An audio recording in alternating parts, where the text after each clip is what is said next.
Pertama-tama aku mau ngucapin selamat nih kepada teman-teman yang alhamdulillah kita udah disampein usianya sama Allah untuk mencapai Ramadan tahun ini.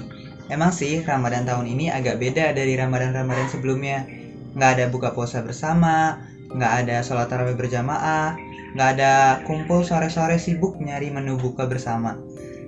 Tapi ada satu hal nih yang teman-teman perlu ingat, bahwa sesungguhnya keutamaan-keutamaan dari bulan Ramadan itu nggak dihilangkan oleh Allah. Jadi kita tetap bisa mengejar amal sebanyak-banyaknya di bulan Ramadan ini. Oleh karena itu, yuk kita bareng-bareng menciptakan suasana Ramadan di rumah kita masing-masing. Yang pertama, teman-teman bisa banget nih sholat berjamaah di rumah masing-masing bareng keluarga. Nggak bisa ke masjid bukan alasan buat kita buat nggak ngelakuin sholat berjamaah. Teman-teman bisa banget nih, misalnya abis buka puasa, habis maghrib kan, nanti dilanjut sama sholat maghrib berjamaah, terus bisa banget tilawah bareng-bareng, habis itu sampai isya sholat berjamaah lagi deh bareng keluarga. Bisa juga dilanjut sama taraweh.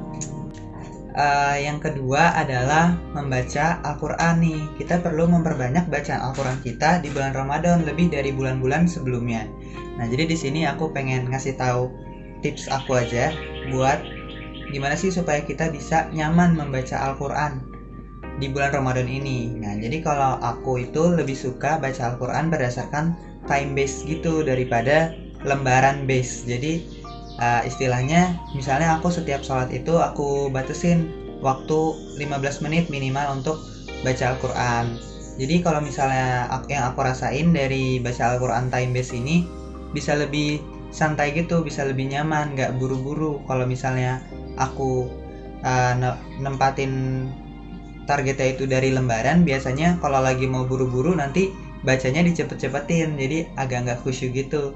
Jadi kalau dari aku sih lebih suka baca Al-Quran itu kayak time base. Jadi yaudah pokoknya waktunya segitu, mau cepet mau lambat, akhirnya aku bisa kayak lebih tenang aja. Yang selanjutnya itu adalah ikut kajian-kajian ilmu secara online nih. Jadi mungkin semuanya sekarang jadi serba online gitu ya teman-teman. Bisa dilihat bahwa kayak banyak banget masjid-masjid yang emang nggak bisa ngadain kajian secara langsung, jadi akhirnya ngadain kajiannya secara online, dan teman-teman bisa mudah banget buat nemuin kajian-kajian online tersebut.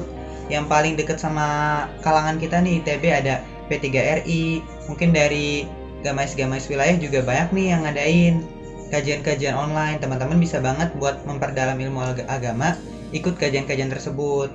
Nah, selanjutnya itu juga teman-teman, selain kajian online, yang online lagi bisa dilakukan itu adalah sedekah online. Di bulan Ramadan ini bagus banget kan momennya buat kita berbagi bersama, apalagi di masa-masa pandemi kayak gini.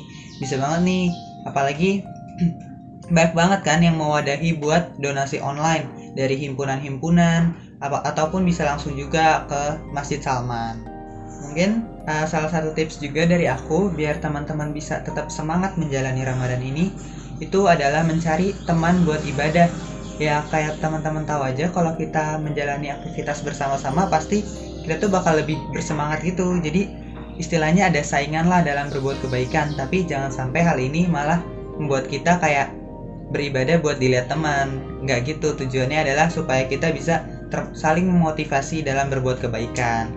Jadi bisa banget nih teman-teman misalnya ikut program yang One Day One Juice gitu. Kemarin dari P3RI juga ada, walaupun udah habis masa pendaftarannya. Teman-teman bisa banget cari di tempat-tempat lain. Jadi dengan melihat orang lain berbuat kebaikan, insya Allah hati ini tuh lebih bersemangat untuk berbuat kebaikan juga.